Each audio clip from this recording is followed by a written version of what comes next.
देखिए दोस्तों, ये क्वेश्चन आपसे एसएससी जीडी 2017 में पूछा गया है। एक कार क्रम से 10 किलोमीटर प्रति घंटा, 20 किलोमीटर प्रति घंटा, 30 किलोमीटर प्रति घंटा और 60 किलोमीटर प्रति घंटा की गति से लगातार 4-7 किलोमीटर की दूरी तय करती है। पूरी यात्रा की औसत गति याद कीजिए। ऐसे क्वेश्चन को हम सेकंड्स में कर सकते हैं, लेकिन आपको एक बात याद रखनी होगी, क्वेश्चन के अंदर जो भी आपको डिस्टेंस दे रखी है, जो भी दूरी दे रखी है, उसको छोड़ दो। तो अब क्या करें, जो आपको स्पीड दे रखी है उसको लिखो। पहली स्पीड क्या है 10, दूसरी 20, तीसरी 30, चौथी 60। इनका एलसीएम लो। इनका एलसीएम क्या आता है 60। जो ये एलसीएम होता है यह आपकी कुल डिस्टेंस निकल कर आती है। जब हम डिस्टेंस को स्पीड से डिवाइड करते हैं तो क्या आता है समय। 60 को 10 से डिवाइड करो कितना आएगा 6, 60 को 20 से डिवाइड करो कितना आएगा 3, 60 को 30 से 2, 60 को 60 से 1। एवरेज स्पीड कैसे निकालते हैं? एवरेज स्पीड निकालते हैं कुल डिस्टेंस अपॉन कुल समय। कुल दूरी कितनी है 60। अब क्वेश्चन के अंदर जो भी आपको 4 लगातार, 5 लगातार, 2 लगातार इस तरीके से दे रखा हो, उससे मल्टीप्लाई कर दो तो ये बन जाती है आपकी कुल दूरी। टोटल समय कितना है, ये कितना हुआ 12, 12 पंजे 60, 5 चौक 20। जो एवरेज स्पीड है वो 20 किलोमीटर प्रति घंटा है। ऑप्शन बी आपका बिल्कुल करेक्ट। इसका जवाब आपको कमेंट बॉक्स में देना है। क्या इसका राइट आंसर होगा? ऑप्शन ए सही है, option B, option C, option D. क्या लगता है आपको? देखिए, इस तरीके के क्वेश्चन एग्जाम में पूछे आते हैं, चाहे तो एसएससी का एग्जाम हो, रेलवे का एग्जाम हो, कोई भी एग्जाम हो, हर एक एग्जाम में इस तरीके के क्वेश्चन पूछे आते हैं। बताइए इसका राइट आंसर क्या होगा? शानदार क्वेश्चन है, कमेंट बॉक्स में आपको जवाब देना है। बताइए क्या लगता है आपको? Option A, option B, option C, option D, क्या इसका राइट आंसर है? लाजवाब क्वेश्चन है, एकदम बेहतरीन क्वेश्चन। बताइए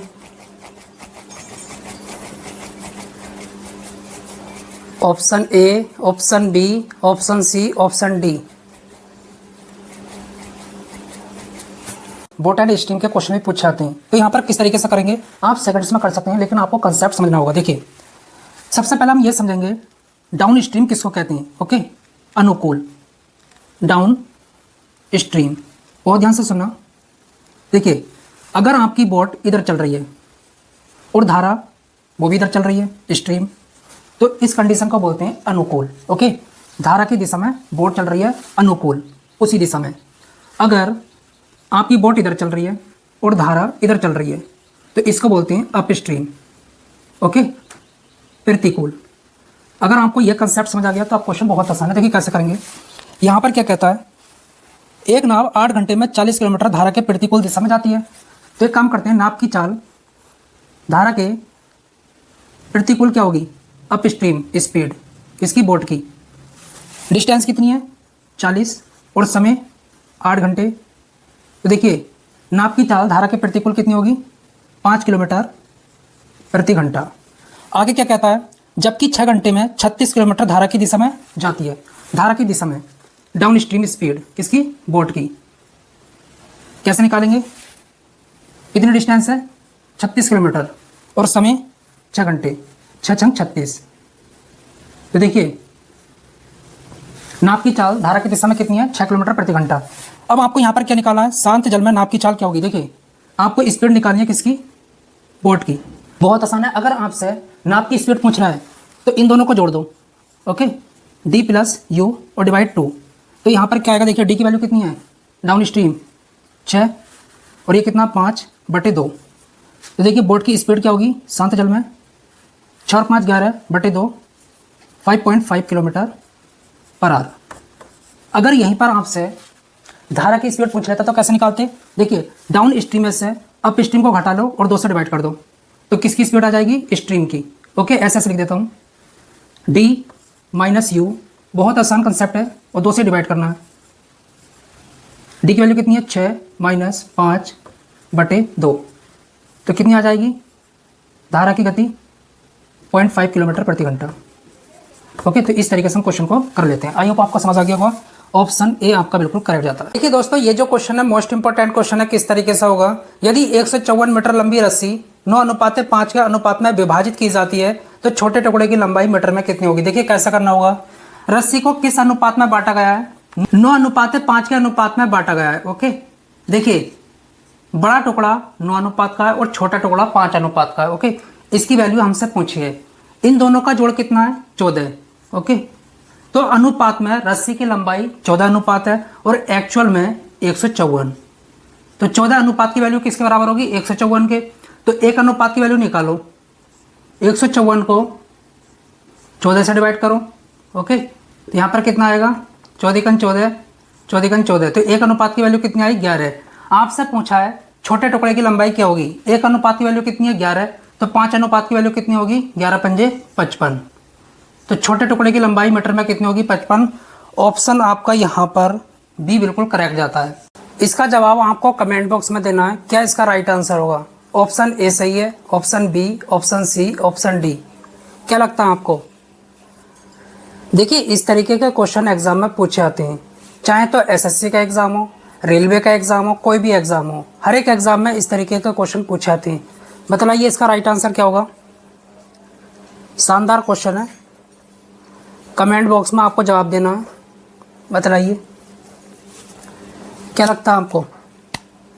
option A, option B, option C, option D, क्या इसका राइट आंसर है? लाजवाब क्वेश्चन है, एकदम बेहतरीन क्वेश्चन। बताइए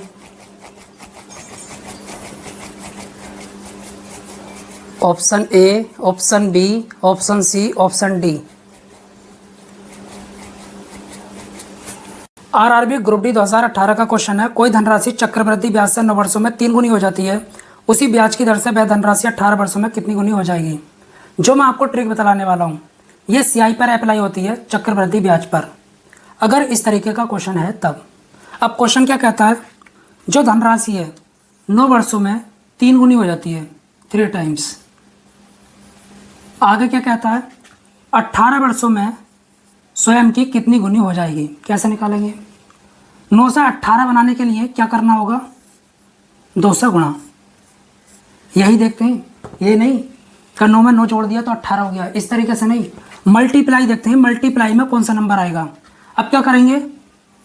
3 लिखेंगे, जो नंबर यहाँ पर होता है, जो नंबर यहाँ पर आता है वो पावर बन जाती है। 3 की पावर 2 का मतलब 9। देखिए 18 वर्षों में जो धनराशि है उसी सीआई पर, उसी चक्रवृद्धि ब्याज पर स्वयं की 9 गुनी हो जाएगी। ऑप्शन सी आपका बिल्कुल करेक्ट जाता है। इसका जवाब आपको कमेंट बॉक्स में देना है। क्या इसका राइट आंसर होगा? ऑप्शन ए सही है, option B, option C, option D. क्या लगता है आपको? देखिए इस तरीके के क्वेश्चन एग्जाम में पूछे आते हैं, चाहे तो एसएससी का एग्जाम हो, रेलवे का एग्जाम हो, कोई भी एग्जाम हो, हर एक एग्जाम में इस तरीके के क्वेश्चन पूछे आते हैं। बताइए इसका राइट आंसर क्या होगा? शानदार क्वेश्चन है, कमेंट बॉक्स में आपको जवाब देना है। बताइए क्या लगता है आपको? Option A, option B, option C, option D, क्या इसका राइट आंसर है? लाजवाब क्वेश्चन है, एकदम बेहतरीन क्वेश्चन। बताइए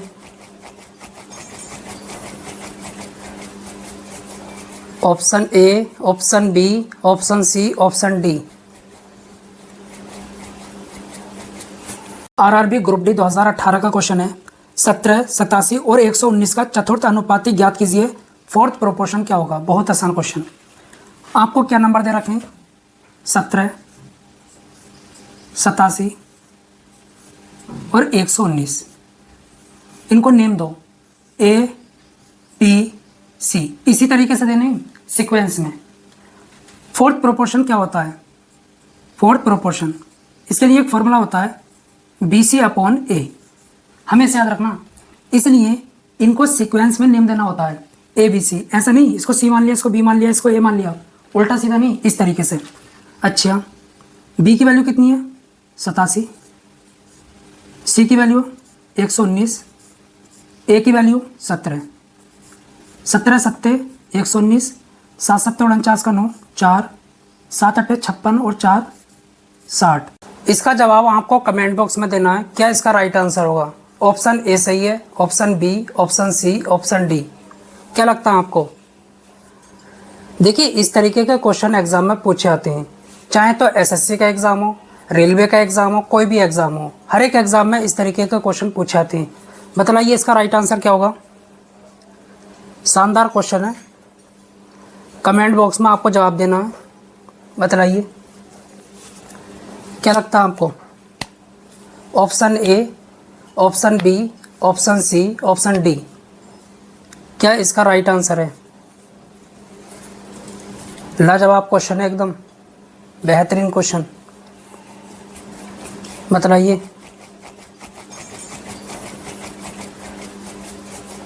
option A, option B, option C, option D. भी ग्रुप डी 2023 का क्वेश्चन है, एक धनराशि चक्रवृद्धि ब्याज पर 5 वर्षों में 3 गुनी हो जाती है, उतनी ही धनराशि को स्वयं की 9 गुनी होने में कितना समय लगेगा।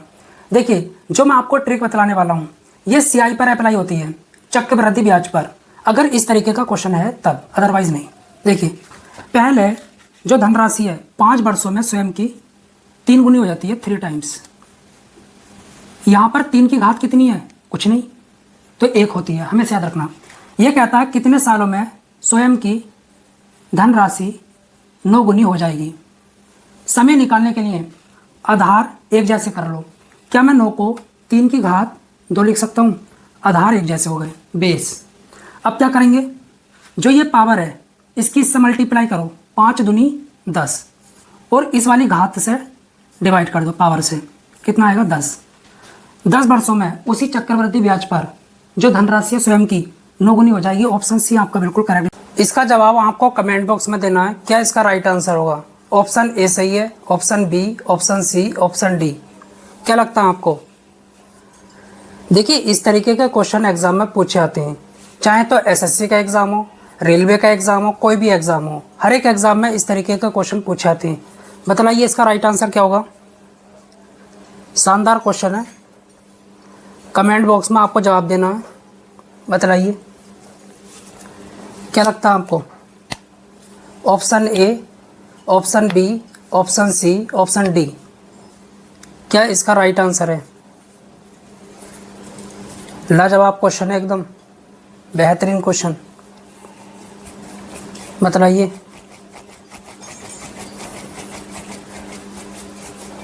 Option A, option B, option C, option D. RRB NTPC 2021 का क्वेश्चन है, 120 के भाजकों की संख्या ज्ञात कीजिए। डिविजर की संख्या बहुत आसान है, आपको क्या करना है, 120 के प्राइम फैक्टर करने हैं। किससे कटेगा, 2 से, 60, 2 से काटो 30, 2 से काटो 15, 3 से डिवाइड करो 5, 5 से डिवाइड करो 1। 2 कितनी बार है, 3 बार। 3 कितनी बार है, 1 बार। 5 कितनी बार है, 1 बार। अगर आपको भाजकों की संख्या निकालनी है, डिवीजर की संख्या, तो आपको क्या करना होगा, जो ये पावर है इनमें 1 जोड़ना होगा। 3 में 1 जोड़ा 4, 1 में 1 जोड़ा 2, 1 में 1 जोड़ा 2, 2 दूनी 4, 4 चौक 16। तो भाजकों की संख्या कितनी होगी, 16 होगी। ऑप्शन सी आपका बिल्कुल करेक्ट। इसका जवाब आपको कमेंट बॉक्स में देना है, क्या इसका राइट आंसर होगा। ऑप्शन ए सही है, option B, option C, option D, क्या लगता है आपको। देखिए इस तरीके के क्वेश्चन एग्जाम में पूछे आते हैं, चाहे तो एसएससी का एग्जाम हो, रेलवे का एग्जाम हो, कोई भी एग्जाम हो, हर एक एग्जाम में इस तरीके के क्वेश्चन पूछे आते हैं। बताइए इसका राइट आंसर क्या होगा। शानदार क्वेश्चन है, कमेंट बॉक्स में आपको जवाब देना है। बताइए क्या लगता है आपको, option A, option B, option C, option D, क्या इसका राइट आंसर है। लाजवाब क्वेश्चन है, एकदम बेहतरीन क्वेश्चन। बताइए